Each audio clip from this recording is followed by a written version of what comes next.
Bonsoir à tous, dans cette nouvelle vidéo, le Paris Saint-Germain a plusieurs priorités dans plusieurs postes différents lors de ce mercato estival 2025. Le PSG souhaite recruter un véritable finisseur capable d'apporter une présence physique, de convertir les occasions et de faire la différence dans les grands rendez-vous.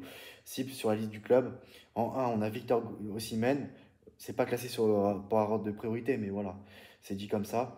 Naples, priorité à Galatasaray en 2024-2025, toujours apprécié en interne. Malgré un contexte contractuel complexe, le club a toujours un œil sur lui, apprécié par Campos, un peu moins par Luis Enrique. En 2, Victor Gyökeres du Sporting Club de Portugal. Profil puissant et décisif, il a explosé cette saison au Portugal. Énormément de clubs sont sur lui. Luis Enrique a des doutes. En 3, Alexander Isaac de Newcastle, technique et rapide et intelligent. Il m'a convaincu par sa régularité en Première Ligue. En 4, Benjamin Sesko de RB Leipzig. Jeune attaquant prometteur, Paris suit de près son évolution.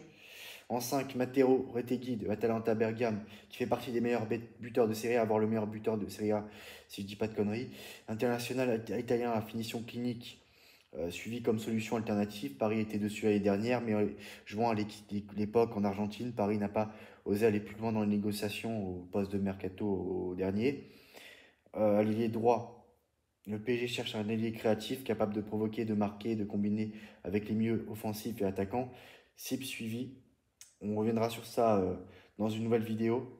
Mais il y a pas mal de joueurs sur cette liste-là. Mais c'est vrai que le PSG a besoin d'un buteur.